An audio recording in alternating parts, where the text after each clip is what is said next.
Okay, everybody, this is Sheets again, and I figure while I'm doing it, I may as well share my thoughts with you on the Xfinity race, which is actually before the NASCAR race that I did my review for Sunday, just in case I run out of time and don't do anything tomorrow morning. I wanted to give you my thoughts because I'm actually getting pretty good at this. So first thing you'll notice is similarly to the cup race, but a little different, is there's a very, very chalky play coming from the 30 hole, and that's going to be Allmendinger. And unlike the Christopher Bell play, I don't think that I'm going to fade this one. I'm going to probably get him in a decent amount of my lineups. I think that it's just tough. It should be just tough to fade him from the 30 hole. So he's one guy that I like. And the other guys, again, these are just guys that I've been growing accustomed to playing and know who's good and looking at the place differentials. I'm finally off of the Algier. If he were like more in the 15, 16, I would take a shot at him. But from the 5 hole, he hasn't really done much recently, so I'm going to probably stay away from him. The guys that I like to play a lot are actually getting pretty good place differential spots for this one. That's going to be Cindric and Ross Chastain. The only thing I worry about with Chastain is that he gets an entry into the Cup race on Sunday, and I hope he doesn't I hope he doesn't withhold all of his energy or something for Sunday. I don't even know if that's a thing in NASCAR, but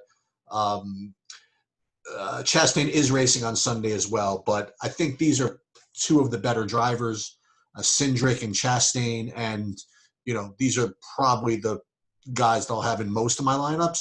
The ones, if I'm going to fade one of these two guys, Cindric and Chastain, the other guy I will go with is near the top is Chase Briscoe. I mean, he at 10-2 is just as good as these other guys, considering that he's got the 12 hole.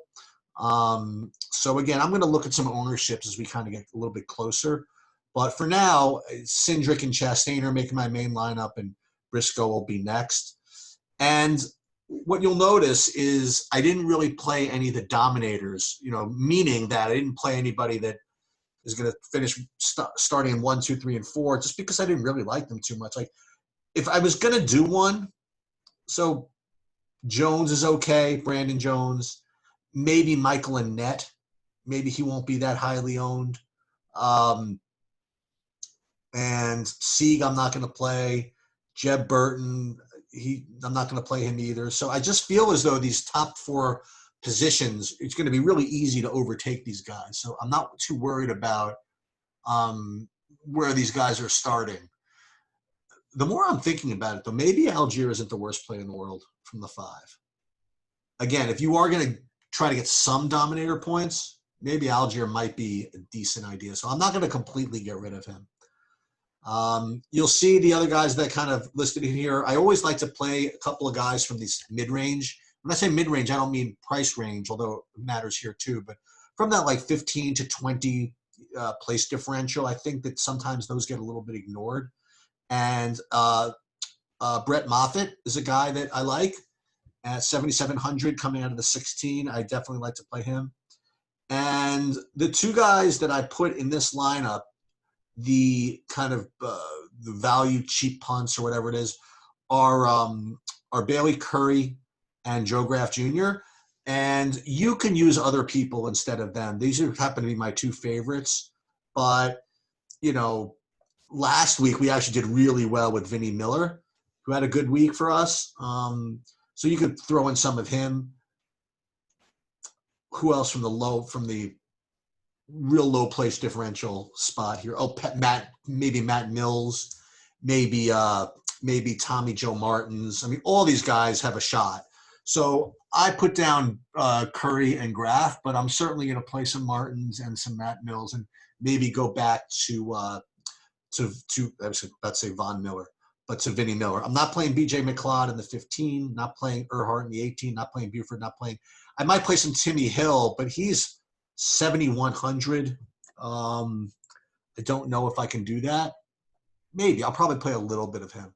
But these are really, and this is the way I've been doing NASCAR, is I really trying to be very concentrated. So I'm probably going to have between Briscoe, Cindric, and Chastain, probably 2 of those 3 in every one of my lineups. That's what I think I'm going to do.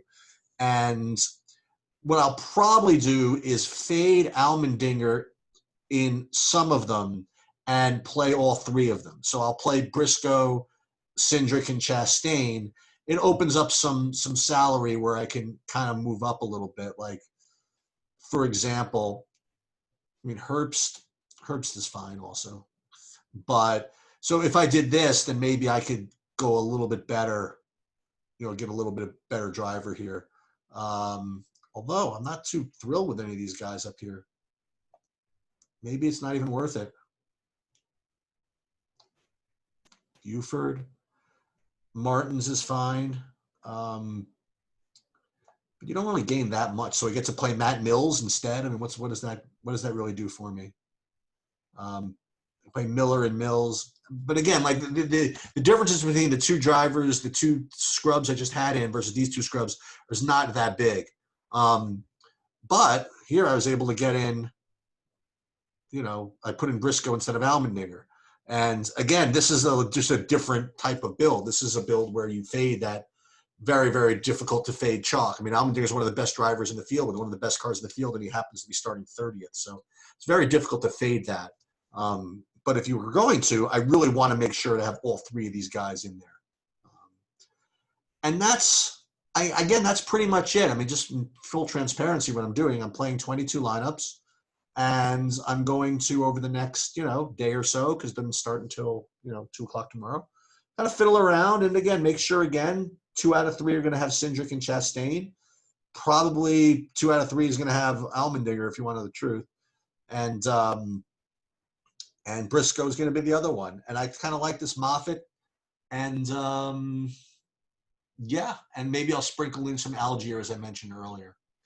But again, just very, very quick, very brief. For those of you that are playing DFS this weekend, playing this in Xfinity stuff, I've really grown to really love it. Now, again, once NBA and baseball start, I'm probably going to forget about it. But I hope not, because I'm really enjoying the sweat. I'm enjoying the research. I'm enjoying the construction of these lineups. So I'm going to just keep doing it. All right, that's it. And I will hopefully get this freaking Ricky Fowler and we need Ricky Fowler to make the cut. We need Adam Schenk to hang on and make the cut, and Keegan Bradley to hang on and make the cut. If I do that, then I can somehow get 2 lineups. Let me check this real quick. Then I could somehow have 2 lineups that are going to go 6 for 6, which is really, really big. You have to have it. And the rest of my lineups are not doing that great. So need to at least have some kind of sweat. All right, that's it. I will see you guys later.